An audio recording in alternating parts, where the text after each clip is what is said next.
Hello everyone, this is the East Coast Economic Update for July the 10th, 2012. Just a couple of things I would like to note, and God willing I will be able to put it on this video.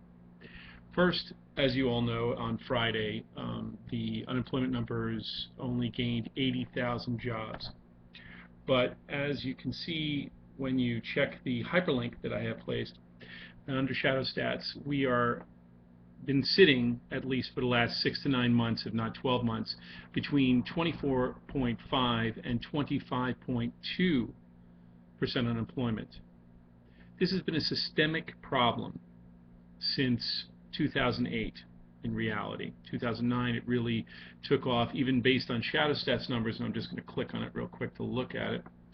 Even Shadowstats numbers showed back then that the unemployment rate was sitting around 15, 16, and it has been steadily since 2009, approximately since July of 2009, and that's now going on 3 solid years, or 4 solid years, if you count from the time that actually 3 solid years if you count from the time that Ben Bernanke and crew pointed out that the recession was over in October 2009. Pat yourself on the back and whatever.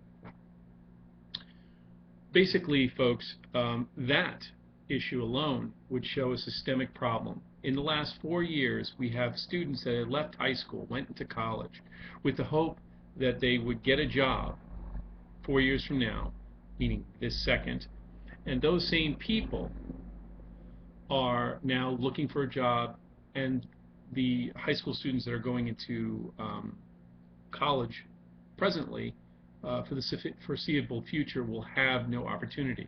Yet the interest rates have been going up. The student loans have been exponentially growing because, in spite of the recession and the drop of higher degrees and college degrees primarily, there has been no growth. I've said it before, said it a year ago, said it 4 years ago. Without any kind of productive capacity, you cannot have a recovery. And at this point, we are beyond the recovery position and definitely beyond the recession position. We are now, and have been since at least 2009, in a depression. Now, there are some other factors that are going on. Gold is stabilizing only because the paper process has been steadily collapsing. But primarily, ladies and gentlemen, after spending a year in the woods and now progressing by working part-time here in the city and part-time back up in the cabin until it becomes impossible for me to live there, I had spent a lot of time reading books that I had from college, and apparently it's eerily similar to most epoch collapses. Now, I go into much more detail, and I'll list it here, of course, in the information box of a hyperlink where I did about an hour and 15 minutes discussion in regard to epochs and isms, and I'll post that. Also, tonight I will be going on TalkShoe, and I'm going to be speaking about the healthcare plan, as well as aspects of our requirements as people to keep healthy and to care for those who cannot care for themselves, that being the very young, the very ill, and the very old. These are our responsibilities, and we'll get into that. But the point at hand here, ladies and gentlemen, is that we are in a post-industrial, post-technological age. And just like great epochs, and I've said this in the video, and I'm repeating myself, of course, and you'll see it when you listen to it, every time there's been an end of an epoch, Bronze Age, Neo-Bronze Age, going up to the Neoclassical Age, into the Roman Western position, and so on and so forth till we get to the early industrial epoch, basically. We have followed an agrarian baseline.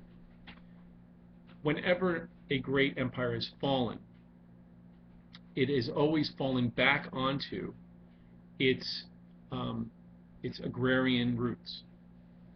Unfortunately, this case, which only is matched up, from my studies anyway, is only matched up to the famous uh, collapse of the Spartans, because the Spartans had become so specialized that they were dependent on clothing manufacturing, food intake, food production by the slaves in the surrounding city-states, that when they collapsed, they fell back on nothing. And we are in a similar situation. Our situation is that we are so far away from our foodstuffs, so far away from our textiles, so far removed from the productive aspects, that we are at a precipice of our own collapse. Unfortunately, or fortunately, depending on how you look at it, we are ending the Industrial Revolution. The Industrial Revolution, of course, ended in earnest around the 1940s, when we were at our peak productive capacity and we were at our peak performance, producing, unfortunately, bombs and bullets and so forth. The Industrial Revolution ended probably in earnest in 1907, but it lingered on until 1940s and then drifted off to China and what have you in the 90s, when we started selling off everything we had, because we switched from a gross domestic product to a gross domestic product to more consumerism in 70-72. The responsibility here is squarely on your shoulders. There is no one individual person that can stand up and do it all themselves.